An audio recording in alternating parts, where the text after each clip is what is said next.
राजस्थान प्रांत के सभी विद्यार्थियों का हार्दिक स्वागत, हार्दिक अभिनंदन। प्रिय विद्यार्थियों, आज हम कक्षा 12th में अनिवार्य हिंदी जिसमें पाठ 5 का अध्ययन करने जा रहे हैं।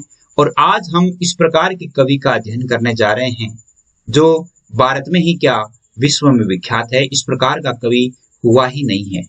अर्थात इनकी जो लेखनी है वो इतनी जबरदस्त है कि बरबस हमें कह उठना पड़ता है कि भारत वीरों की भूमि है।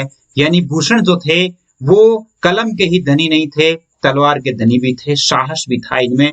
और इनका प्रस्तुतिकरण यदि आप देखें तो आप इनकी प्रशंसा किए बिना नहीं रह सकते। 1613 से लेकर के 1715 ईस्वी तक भूषण का कार्यकाल रहा। भूषण जो है वो इस अपनी भारत की भूमि पर अपने कलम से भारत की धरा को सींचते रहे और अपने वीर रस की भावनाओं से हमारे जो राजा लोग थे, राजाओं को और वीरों को प्रेरित करते रहे। उनका परिचय आज हम पढ़ेंगे। इसमें देखिए आपको बहुत सारी अच्छी अच्छी बातें आज बताने का प्रयास करूंगा। आपकी जो पुस्तक है, पुस्तक में मात्र परिचय दिया हुआ है, लेकिन मैंने इस परिचय में यानी ये जो शिवाबावनी पुस्तक जो इनकी लिखी हुई है, उस शिवाबावनी पुस्तक के आधार पर, शिवाबावनी में जो मैंने पढ़ करके और अनुभव किया, उन किस्सों को भी और उन बातों को भी शेयर करने का प्रयास करूंगा। यानी कवि परिचय और इसके साथ साथ भूषण के बारे में कौन कौन सी किंवदंतियां प्रचलित है, यानी दंत कथाएं प्रचलित है, भूषण शिवाजी के दरबार में कैसे पहुंचे, इनके बारे में भी आज हम अध्ययन करेंगे। वैसे आज हम भूषण का परिचय करेंगे। क्यों? क्योंकि भूषण का यदि हम व्याख्या लेंगे तो व्याख्या बहुत लंबी हो जाती है व्याख्या, और ये बड़ा हो जाता है। इसलिए सबसे पहले यानी अपना जो पार्ट फर्स्ट है, इस पार्ट फर्स्ट में हम भूषण का परिचय लेंगे। देखिए, भारत में क्या अपने राजस्थान की बात करें तो ऐसे बहुत सारे वीरों की भूमि है, और इसके बारे में 2 पंक्तियां कहना चाहूंगा कि यहाँ के जो कवि थे वो वीर तो थे ही, इसके साथ साथ वो तलवार के धनी किस प्रकार थे।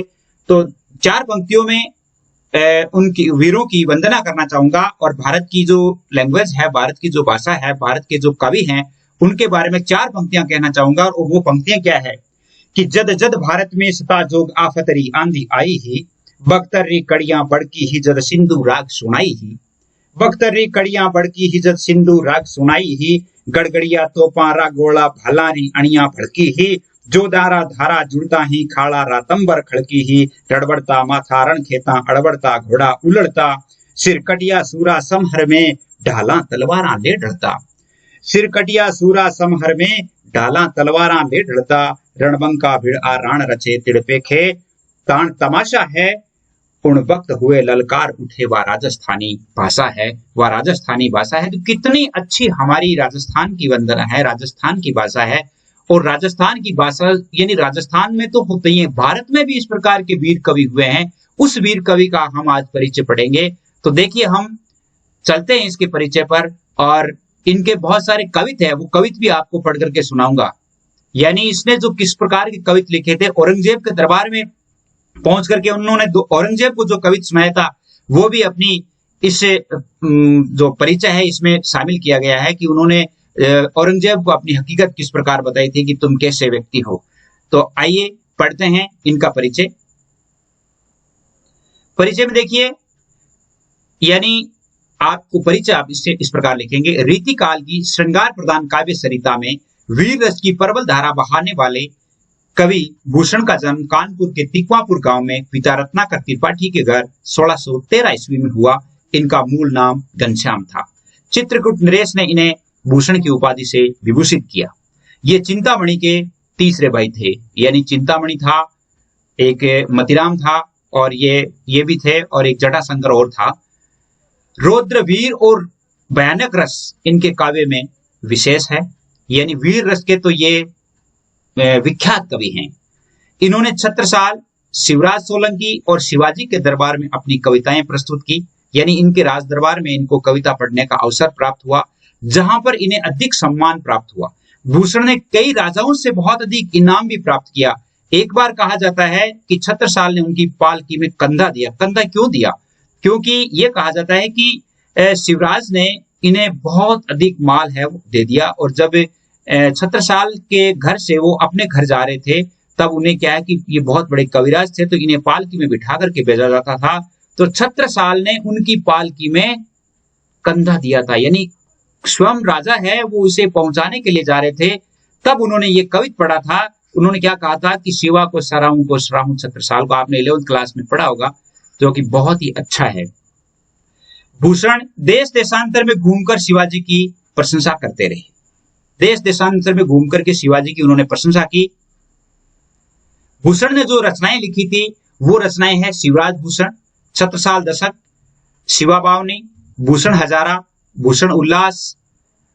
अब 5 तो ये रचनाएं थी। अब हम देखते हैं कि भूषण शिवाजी के पास कैसे आए, इसके संबंध में क्या क्या किंवदंतियां प्रचलित है उसके बारे में। यानी देखिए, छोटी सी बात बता देता हूं कि भूषण शिवाजी के पास आने से पहले 2-3 बातें मिलती है कि एक बार क्या हुआ कि भूषण जो है, वैसे इनका नाम घनश्याम था, यानी घनश्याम जो है वो अपनी भाभी के पास बैठे हुए थे और उन्होंने जब खाना खा रहे थे, खाना खाते वक्त खाने में नमक ज्यादा था, तब उन्होंने कहा कि ये नमक ज्यादा है। तो भाभी ने ताना देते हुए कहा कि आप कमा करके नहीं लाते हो, यहीं बैठे बैठे रोटियां तोड़ते हो, यदि आप कमा करके लाते तो पता चलता कि नमक क्या है।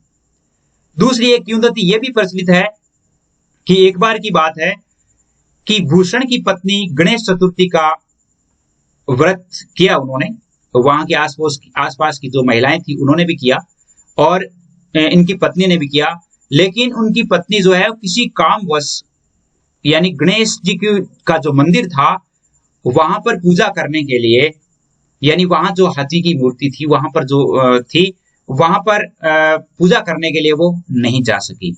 तब उनकी भाभी ने उनसे कहा कि आप अपने पति से कहिएगा कि वो, यानी जो है वो गणेश है वो आपके दरवाजे ही बांध दें, यानी गणेश की जो मूर्ति है वो आपके दरवाजे ही लेकर आ जाएं, जिससे आपको कहीं जाना ही नहीं पड़े। तो इन प्रकार की बातों को सुनकर के और वो घर से निकल गए। घर से निकले तब क्या किया उन्होंने, सबसे पहले वो कहां पहुंचे थे, सबसे पहले वो औरंगजेब के दरबार में पहुंचे थे। औरंगजेब के दरबार में पहुंचे। अब औरंगजेब के दरबार में उनके साथ क्या हुआ थोड़ा बताता हूं आपको। कहा जाता है कि भूषण घूमते घूमते सबसे पहले औरंगजेब के दरबार में आए। वहां कवियों का दरबार हुआ करता था। उस दरबार में भूषण ने श्रृंगार रस की कविताएं सुनाई, जिससे बादशाह अधिक प्रसन्न हुए। भूषण ने वीर रस की कविताएं भी सुनाई, जिससे राजा दरबार में भूषण का मान सम्मान अधिक होने लगा। राज दरबार में मान सम्मान तो होना ही था, क्योंकि इनकी कविताएं बहुत अच्छी हुआ करती थी। एक दिन औरंगजेब ने कहा, आप सभी मेरी प्रशंसा ही करते हो, क्या हम में कोई दोष नहीं? औरंगजेब ने कहा कि सारे के सारे कवि आप हैं, वो आप मेरी प्रशंसा करते हैं, मैं आपको बहुत अच्छा लगता हूं, लेकिन क्या मेरे में कोई दोष है ही नहीं? तब शेष कवि चापलूसी करते रह गए। शेष कवि ने कहा कि खुदाबंद, आप में कोई कमी हो सकती है, आप में कोई कमी नहीं हो सकती, आप तो महान है, आप तो यानी हमारे अन्नदाता हैं, आप में कोई कमी नहीं हो सकती। लेकिन भूषण ने बादशाह से कहा, यदि आप कवित सुनने के बाद मुझे माफ करने का वचन दे तो मैं आपको आपकी वास्तविकता से संबंधित एक नया कवित सुना सकता हूं। यानी तो मैं आपको एक नहीं कई कवित सुना सकता हूं। एक की तो क्या बात है, बहुत सारे कवित है वो आपके बारे में मैं सुना सकता हूं। आपको पता ही है बादशाह को सुनना था। तो बादशाह ने कहा, वचन दिया कि चलो मैं तुम्हें माफ करता हूं और किसी भी प्रकार से आपको प्रताड़ित नहीं करूंगा, आप पर कोई अत्याचार नहीं करूंगा, आप तो बेझिझक मुझे बता दीजिए। तब भूषण ने औरंगजेब की हकीकत बताते हुए एक कवित पढ़ा था। कवित बहुत सुंदर है, ध्यान से सुनिएगा। कवित में उन्होंने क्या क्या कहा है, यानी औरंगजेब को कहा है कि तुम इस प्रकार के व्यक्ति हो। जो उन्होंने कवित में बताया वास्तव में ही ये भूषण बावनी में लिखा हुआ है, यानी उनका जो शिवा बावनी जो पुस्तक है, शिवा बावनी में उनका जो कवित है, वो कवित मैं आपको सुना देता हूं कि वो कवित वास्तव में क्या कवित था जो बादशाह को उन्होंने सुनाया था। बादशाह को सुनाया गया कवित देखिए। कवित ये था कि किबले के ठोड़ बाप बादशाह शाहजहां वाको केद कियो मानो मक्के आगी लाई है। किबले के ठोड़ बाप बादशाह शाहजहां वाको केद कियो मानो मक्के आगी लाई है। बड़ो भाई दारा वाको पकड़ी के मारी डारियो, महरा हुना ही माँ को जायो सको भाई है। खाई के कसम त्यो मुराद को मनाए लियो, फेरता हूँ साथ की अतिथ्य ठगाई है। भूषण सूखा भी कहे सुनो न व रंग, जब ऐसे ही अनिति करे बादशाही पाइए। कहा अरे तुम कौन हो? तुमने अपने बाप शाहजहां था उनको कैद कर लिया। राज के लिए यानी अपना शासन प्राप्त करने के लिए आपने अपने बाप को कैद में कर लिया। बड़ो भाई दारो, आपका दारा बड़ा भाई था, उसे पकड़ करके आपने मार डाला। और आपके भाई पर भी आपको मेहर नहीं आई, आपके भाई के लिए भी, सगा भाई जो था उसके लिए भी आपने दया नहीं दिखाई। खाई के कसम त्यो मुराद को, मुराद एक इनका और भाई था, और उन्हें जब वो उनकी पकड़ में नहीं आ रहा था तब उन्होंने कहा था कि मैं कसम लेता हूं कि आपके साथ कुछ भी नहीं करूंगा, और उसे मना करके लाए और फिर उनके साथ कितनी ठगाई की, यानी उसे भी मार दिया। भूषण सुकवि के सुनो न औरंगजेब, भूषण कवि कहता है कि अरे औरंगजेब सुनो, ऐसी अनीतियां कर करके और तुमने ये बादशाही प्राप्त की है। आगे एक जो कवि कहा था वो कहा था कि प्रात हाथ सब बिही लिए, प्रात करे बंद की सी मन के कपट सब संभारत जप के, मन के कपट सब संभारत झटके। आगरे में जायदारा चूक में चुनाए लिनु, छत्र हूँ छिनाए लिनु मारी बूढ़े बप के। सुजा भी चलाए केदकारी के मुराद मारे, एक ऐसे ही अनेक हने गोत्र निज चपके। भूषण भनत अब शाह भये सांत, जैसे सोसो जुआ खाई के बिलाई बैठी थपके। अरे भाई तुम कैसे हो? हाथ तस्बी, तस्बी अलग तस्वीर, यानी तुम तो वो हो जिसके हाथ में तस्वीर होती है और मन में कपट होता है। आगरे में जायदारा चौक में, यानी आपने आगरा का जब जो किला था उसमें आपने अपने भाई दारा को चुन लिया था। छत्र हूँ छिनाए लिनु मारू बूढ़ो बाप के, अपने बूढ़े बाप को अपने उसका छत्र छीन करके अर्थात उसका राज्य छीन करके अपने बूढ़े बाप को भी मार दिया। और सुजा भी चलाए कैदकारी के मुराद मारे, आपके भाई सुजा को कैद करके और मुराद को भी मार दिया। ऐसे ही अनेक अनेक गोत्र निज चपके, यानी इसी प्रकार आपने अपने कुटुंब के बहुत सारे व्यक्तियों को मौत के घाट उतार दिया।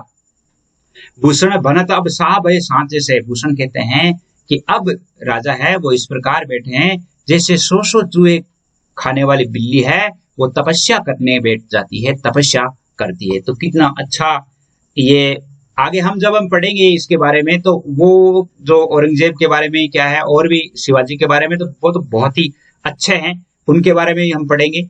आगे देखिए, कवित सुनकर औरंगजेब ने भूषण को मार डालने का हुक्म दे दिया। कहा कि इसको मार डालो। लोगों ने उन्हें अपने वचन याद दिलाए कि राजा साहब आपने वचन दिया है उसे नहीं मारने का। जैसे कैसे भूषण बच निकले और बादशाह की हकीकत बयां करने वाले कई कवित उन्होंने पढ़े, इसी कारण उन्हें भूषण की उपाधि दी गई। भूषण की रचनाओं में राष्ट्रीयता की भावना, वीरता व ओज के उद्गार देखने को मिलते हैं। कवि की वाणी आज भी देशवासियों के लिए प्रेरणादायी है। भारतीय संस्कृति को अपनी वाणी से अभिभूत करने वाले महाकवि 1715 ईस्वी को स्वर्गवासी हुए। प्रिय विद्यार्थियों, भूषण के बारे में वैसे यदि हम ये 1 घंटे का वीडियो बनाए तो भी कम है। बहुत सारी जानकारियां, बहुत सारी किंवदंतियां जो है वो हमारे पास संलग्न है, लेकिन शॉर्ट एंड स्वीट आपको बताने का प्रयास किया है। उम्मीद करता हूं आपको पसंद आया होगा और अगले वीडियो तक, यानी अगली जो इसकी व्याख्याएं पढ़ेंगे वहां तक व्याख्याएं इतनी अच्छी है, कवित कैसे पढ़ा जाता है वो आप सीखेंगे कि वास्तव में हम कवित कैसे पढ़ते हैं, कवित पढ़ने का क्या लहजा होता है। कवित पढ़ने से यह कविता का अर्थ होता है कि जब हमारे सामने कोई कविता पढ़ते हैं तो हमारे मन में यह लगना चाहिए कि वास्तव में कविता क्या है। तो वो भी आप सीखेंगे। आप मेरे साथ बने रहें। जय हिंद, जय भारत। वैसे आपको ये नंबर जो बताए गए हैं, इन नंबरों पे अपना जो व्हाट्सएप ग्रुप बनाया हुआ है। और एक बात और बता देता हूं कि अब हमारे जैसे अलग अलग ग्रुप्स भी बनाए हुए हैं, जैसे गर्ल्स के ग्रुप अलग बनाए हुए हैं, बॉयज के ग्रुप अलग बनाए हुए हैं। तो इनमें कंपटीशन भी होगा कि आप किस प्रकार कितना याद करते हैं। आपकी परीक्षा में गर्ल्स के कितने अंक आते हैं, बॉयज के कितने अंक आते हैं और आपकी प्रोग्रेस क्या रहती है, वो सब आपको नोट करवाया जाएगा। तो तब तक के लिए, अगले वीडियो के लिए, यानी भूषण का जो पार्ट 2 है वो पढ़ने तक, जय हिंद, जय भारत।